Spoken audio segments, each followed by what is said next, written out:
Good morning students, कैसे हैं आप लोग। आज हम शुरू करेंगे chapter number 12, that is stock exchange. इसके पहले हमने दो चैप्टर किए थे, चैप्टर नंबर 1, 2। फाइन। एसपी में हमारे टोटल चैप्टर है यहाँ पे 12। तो 12 चैप्टर को so fifth is specific location. Stock exchange is a specific physical place where securities are traded. It is a marketplace where brokers and intermediaries meet to conduct dealings in securities. Today all the trading is done electronically on a stock exchange. वैसे आज के time में सब काम online ही होता है, offline पहले हुआ करता था 1996 के पहले। Then trading only through members. Members मतलब कौन होते हैं? जो शेयर ब्रोकर्स होते हैं वो लोग होते हैं members. Securities in a stock exchange can be traded only by the member of the exchange on their own behalf or through authorized broker.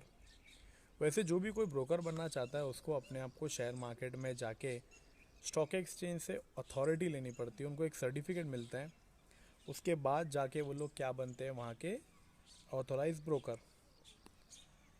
Then second thing is management of stock exchange. Stock exchange का management कैसा होता है, अंदर काम कैसे होते हैं लोग, लाइक कमेटी कैसे होती है, ग्रुप कैसा डिवाइडेड होता है। Executive committee of stock exchange looks after the overall activities and management of stock exchange. The composition, power and the name of the executive committee differ from exchange to exchange. There are other supporting committees to assist the executive committee like advisory committee and listing committee. Organizational structure of stock exchange in India. कैसे किया in India? Share market can may be organized in one of the following three form, कोई भी एक। Voluntary non-profit making, company with liabilities limited by shares, company with liability limited by guarantee. वैसे तो इसको इतना importance नहीं है यहाँ पे। यह आपका एग्ज़ाम में जो क्वेश्चन बनेगा वो ये रहेगा, what are the functions of stock exchange. Stock exchange काम कैसे करता है, बराबर है। So let's see that. सबसे पहला दिया है यहाँ पे, देखिए, मोबिलाइजेशन ऑफ सेविंग। मोबिलाइजेशन का मतलब क्या होता है? एक जगह से दूसरी जगह पे मूव करने को क्या बोलते हैं? Mobilisation. Stock markets are organized and regulated market which protects the interest of the investor. These encourage small and big investors to invest in securities through the stock exchange. It thus provides a ready market for buying and selling securities. Fine. Share market किसी की saving को एक जगह से दूसरी जगह पे move करता है। वो कहाँ मूव करता है? जैसे कि देखिए, हम और आप जैसे लोग शेयर मार्केट में पैसे लगा देते हैं, तो जो हमने पैसे लगाए हैं वो पैसे उठा के कहाँ पे चले जाते हैं? कंपनियों के पास, जिस कंपनी में हमने शेयर खरीदा है, और उससे ये बेनिफिट होता है कि वो कंपनियां ग्रो करती हैं। एक रेडी मार्केट है, ये एक ऐसी जगह है जहाँ पे एक लोन देने वाला, एक लोन मांगने वाला, एक बायर और एक परचेज़र, ये दोनों एक दूसरे से मिलते हैं। वैसे कोई स्पेसिफिकली जगह का नाम नहीं है ये काम अगर कहीं भी हो तो वो यही हो रहा है, दैट इज़ अ ब्रोकिंग का काम। Then we have this capital formation. Investors in securities are attracted due to the good returns on investment and capital appreciation. This attracts more investors to invest through the stock exchange. Corporates too can easily raise funds by offering various type of securities to meet the needs of different type of investor. The stock exchange serves as a tool for capital formation. Yes. Capital formation का मतलब ही क्या होता है? वही capital को form करना। तो जिस तरीके से कैपिटल फॉर्म हो रहा है यहाँ पे ये बता देता है। देन इन्वेस्टर्स जितने भी होते हैं, जो लोग पैसे लगा देते हैं, वो इन्वेस्टमेंट कर दिया उन्होंने तो अपना, और उनके कैपिटल को अब बढ़ा के देने का काम कंपनियों का होता है। तो उन लोग क्या करते हैं? अपने पैसे को शेयर्स के थ्रू इन्वेस्ट कर देते हैं। पर ये जरिया कौन सा होता है? स्टॉक एक्सचेंज का।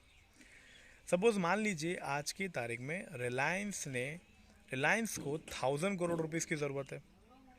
अब चाहे तो वो पैसा वो बैंक से ले सकता है, बट होगा क्या ऐसे केस में? रिलायंस अनाउंस करेगा अगर समझो उसने 10 लाख शेयर इशू कर दिए और उसका प्राइस उसने मल्टीप्लिकेशन में इतना रख दिया कि अगर सब के सब अगर शेयर बिक गए तो 1000 करोड़ मिल जाएंगे, देन डेफिनेटली वो बैंक से नहीं मांगेगा। वो क्या करेगा, ब्रोकरों को बता देगा, ऑनलाइन पोर्टल पे डाल देगा। और हम और आप जैसे बड़े इन्वेस्टर्स जो होते हैं या कोई भी जिनको खरीदना है, अब रिलायंस क्या कहेगा कि जो भी मेरे शेयर्स खरीदेगा मैं उसको बदले में क्या दूंगा, अच्छा रिटर्न्स, उसको हम कहते हैं डिविडेंड। अब अगर अच्छा डिविडेंड मिल ही रहा है तो जाहिर सी बात है कोई भी पैसे लगाएगा। तो ये कैपिटल फॉर्मेशन हो गया, किसके हेल्प के थ्रू हो गया, शेयर मार्केट के थ्रू हो गया। फाइन। प्राइसिंग ऑफ सिक्योरिटीज, ये क्या होती है? The stock market helps to value the securities on the basis of demand and supply factor. The securities of profitable and growth oriented companies are valued higher as there is more demand for such securities. The value of securities is useful for investor, government and creditor. The investor can know the market value on the investment. The creditor can estimate the creditworthiness of the company. अभी कौन सी security का क्या price होगा? Basically देखा जाए, अभी रिलायंस, टाटा, जिनका अच्छा गुडविल है मार्केट में, ये लोग अपने शेयर्स महंगा ही बेचेंगे। और सब जानते हैं कि इसका गुडविल अच्छा है, परफॉर्मेंस अच्छा है, कंपनी बढ़िया काम करती है, तो कोई भी पैसे लगाने को रेडी वैसे ही हो जाएगा। तो शेयर्स का प्राइस तो ऑटोमेटिकली महंगा ही हो गया ना यहाँ पे। ये होता है। जो कोई नई कंपनी होगी जिसका गुडविल नहीं होगा तो साइड सी बात है, कोई भी उसमें पैसे लगाने से डरेगा। बट जिसका डिमांड अच्छा है, मार्केट में नाम अच्छा है, प्राइस चलेगा, डजेंट मैटर, तो पब्लिक उसके शेयर ज़रूर खरीदती है। बराबर है। देन इकोनॉमिक बैरोमीटर, ये क्या होता है देखते हैं। इकोनॉमिक बैरोमीटर क्या होता है? A stock exchange is reliable barometer to measure the economic condition of the country. अब देखिए कैसा होता है, इकोनॉमिक कंडीशंस को देखा जाता है कि कैसे, कौन सी कंट्री की इकोनॉमिक कंडीशन सही है, ख़राब है। सो शेयर मार्केट वो चीज़ है जो ये बता देता है कि हाँ कंट्री की पोजीशन क्या है। बैरोमीटर मतलब एक, इट्स अ टूल जो ये बता देता है कि इकोनॉमिकल कंडीशन कैसी है पर्टिकुलर कंट्री की। बराबर है। वरना इस चीज़ को ढूंढना बड़ा मुश्किल है। देन ये every major change in the country and economy is reflected in the price of shares. The rise और fall in the price share indicates the boom और recession cycle of the economy.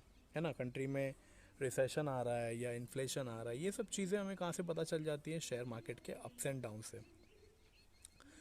Then stock exchange is also known as a pulse of economy और economic mirror as it reflect the economic condition of the country. किसी को भी जानना है कि कौन सी country की क्या इकोनॉमिक कंडीशन है तो उसके शेयर मार्केट की पोजीशन साफ साफ बता देती है, उसका एक आईना है अपने आप में। Then we have this protecting interest of investors. Stock exchange protects the interest of investors.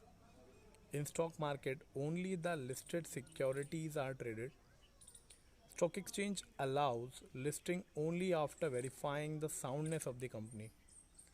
Yes, stock exchange का ये भी काम है कि जो इन्वेस्टर्स होते हैं उनको प्रोटेक्शन देना, क्योंकि देखो उन्होंने पैसे लगाए हैं, अगर उनके पैसे बेवजह डूब गए तो क्या होगा इससे? कोई भी नेक्स्ट टाइम शेयर मार्केट में आएगा नहीं, क्योंकि शेयर मार्केट की एक अपने आप में एक हिस्ट्री है।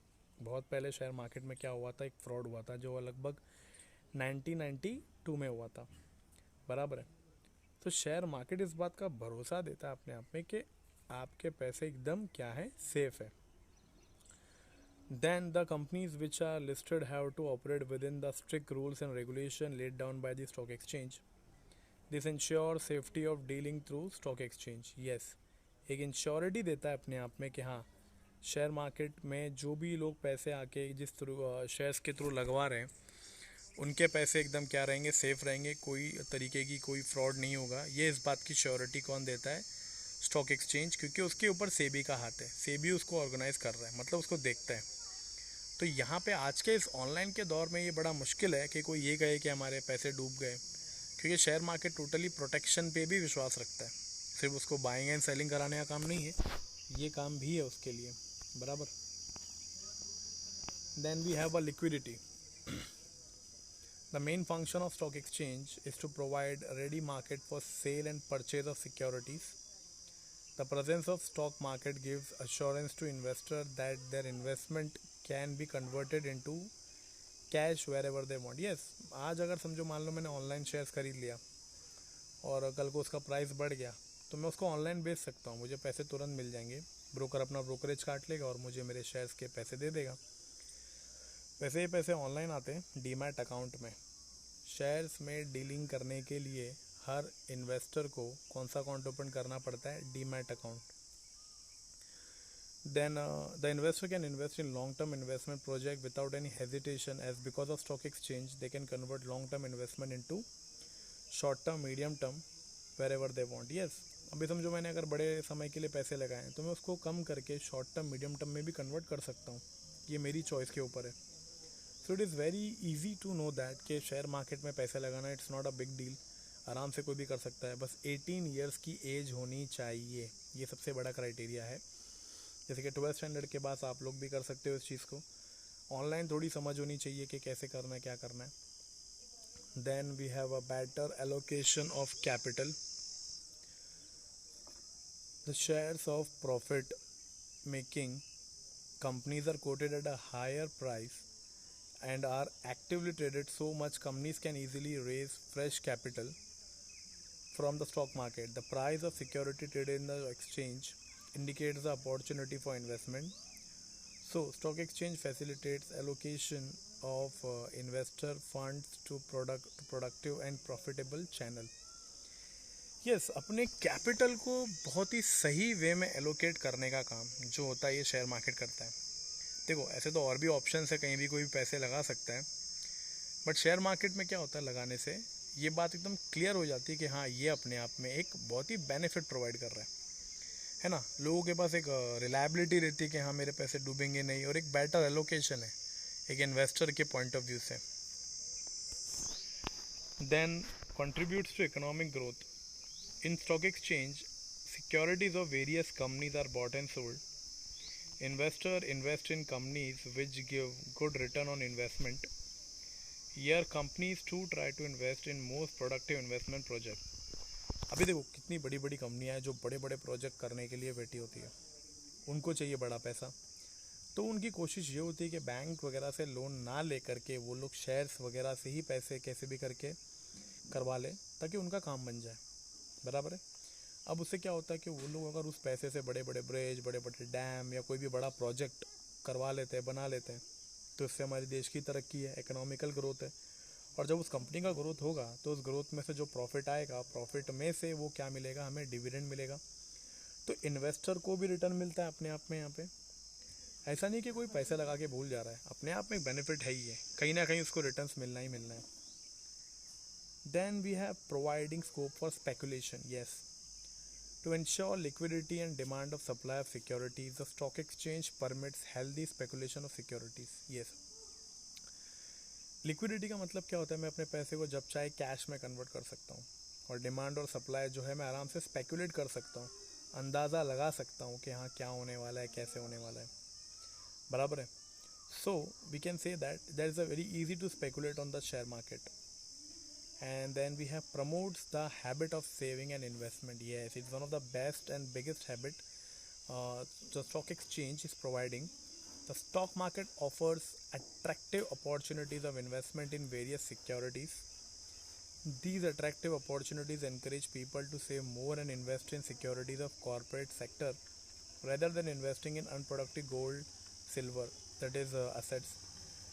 अब सोचने वाली बात है कि अगर मैं आज गोल्ड या सिल्वर खरीद के बैठ जाता हूँ, बराबर है, तो इससे क्या होगा कि लाइक हाँ मैंने एसेट खरीद लिया, बट वो मुझे रिटर्न्स कुछ नहीं दे सकता। लेकिन अगर मैंने शेयर्स वगैरह में पैसे लगा दिए, डेफिनेटली ये बात पता चल जाएगी कि हाँ हम कैसे इन्वेस्ट कर रहे हैं और हमें कैसा रिटर्न्स मिल रहा है, हमारी सेविंग का क्या बेनिफिट मिल रहा है। So it is very easy to know and it's one of the best options that share market is providing, that कि हमारी सेविंग्स का अच्छा यहाँ पे इस्तेमाल हो सकता है।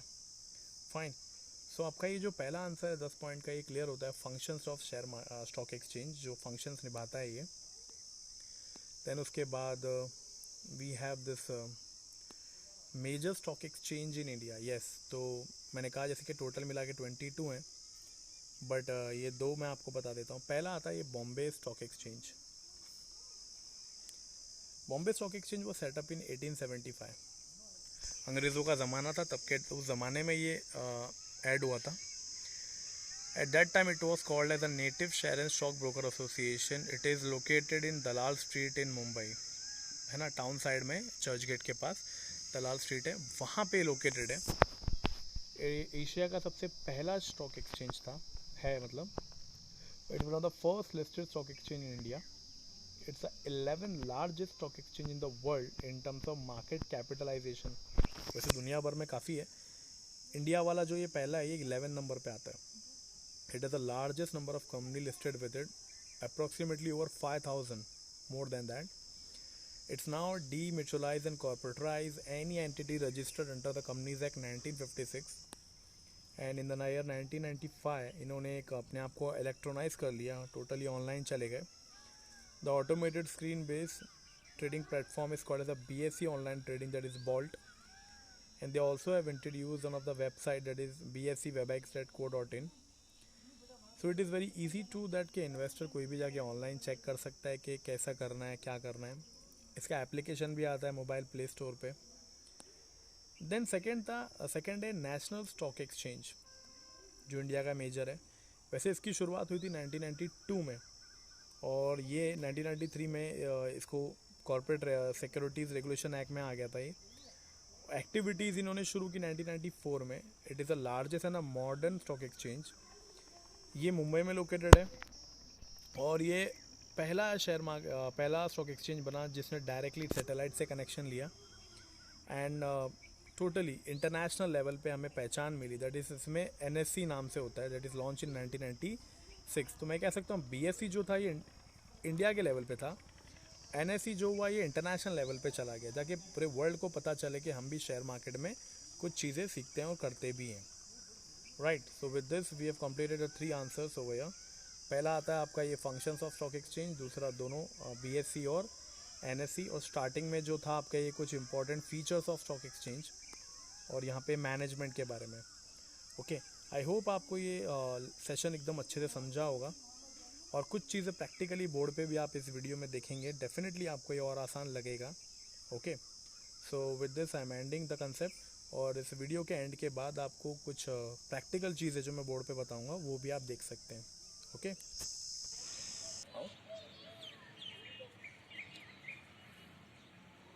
सो स्टूडेंट्स, कल जो हमने आंसर किया था, मैंने आपको बताया था जो आंसर्स तो टोटली हमने किए function of stock exchange, management, definitions और NSE और BSE के बारे में।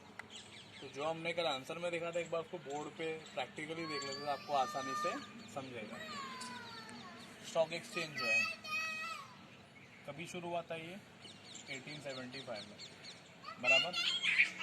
इसको रिकॉग्निशन कब मिली थी? 1956 में आके इसको लॉ के हिसाब से काम मिला था, एंड 2005 में आके फाइन ये कंपनी के तौर पे बन चुका था, और यहाँ पे इसको रिकॉग्नाइज किया गया था, बराबर है। ये स्टॉक एक्सचेंज का है। स्टॉक एक्सचेंज के अंदर if anybody wants to become a member, किसी को मेंबर बनना होता है तो उसको अलग से क्या पे करनी पड़ती है? फीस प्लस सिक्योरिटी डिपॉजिट भी जमा करना होता है, और उसी मेंबर को हम लोग क्या कहते हैं? ब्रोकर, बराबर है। टोटल इंडिया में कितने शेयर मार्केट हैं? 22, जिसमें से 2 सबसे बड़े हैं, BSE और NSE। फाइन, ये जो BSE है ये 1875 में बना था, और NSE जो है ये 1992 में बना था, ठीक है। इसके अलावा स्टॉक एक्सचेंज के अंदर जो भी बाइंग एंड सेलिंग होती है, क्या क्या चीज़ों की होती है? Shares and securities. Shares basically सब जानते हैं कौन कौन से होते हैं, इक्विटी एंड प्रेफरेंस। सिक्योरिटीज को क्या नाम दे सकता हूं मैं? डिबेंचर या तो बॉन्ड्स। ये सारी चीजें इसमें क्या होती है? Buying and selling. Stock exchange practically क्या है? इट्स अ प्लेस, या फिर एक बोल सकते हो मार्केट, जहां पे बाइंग एंड सेलिंग होती है। किस चीज की होती है? शेयर्स एंड सिक्योरिटीज की होती है, ठीक है। और किसकी हेल्प के थ्रू होती है? ये ब्रोकर की हेल्प के थ्रू, इसके बिना नहीं हो सकती। और आज के टाइम पे टोटली ये कैसा होता है? ये ऑनलाइन ट्रेडिंग होती है और हर शेयर होल्डर को कौन सा अकाउंट ओपन करना पड़ता है? Demat account. और जो शेयर मार्केट भी जिस सिस्टम पे काम करता है उस सिस्टम का नाम क्या है? बोल्ट। फाइन। सो बेसिकली ये स्टॉक एक्सचेंज का इतना एक इंट्रोडक्शन है जो आंसर से रिलेट करता है अपने आप में। शेयर मार्केट अपने आप में एक इसको हमने दूसरा भी नाम दे सकते हैं शेयर मार्केट को। इट्स अ सेकेंडरी मार्केट, है ना, क्योंकि यहाँ पे ऑलरेडी जो शेयर्स इशू हो चुके हैं मार्केट में उसकी बाइंग एंड सेलिंग होती है। तो प्राइमरी मार्केट किसको बोलेंगे? प्राइमरी मार्केट को बोलेंगे हम लोग डायरेक्ट कंपनी।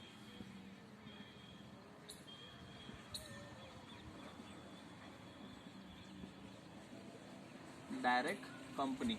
और यहाँ पे जो कंपनी में शेयर एक बार इशू हो गया वो यहाँ पे क्या होता है? बार बार हर बार शेयर इशूज होता है, बाइंग एंड सेलिंग होती है। ओके, तो बेसिकली ये इतना एक इंट्रोडक्शन है इस चीज़ को लेके स्टॉक एक्सचेंज के। तो जो आंसर आप पढ़ने बैठोगे तो एक बार आप इस चीज़ को भी अच्छे से देखना, आपको समझ में आ जाएगा कि ये चीज़ क्या है। बराबर है? So you have completed this thing. I hope you enjoyed this video.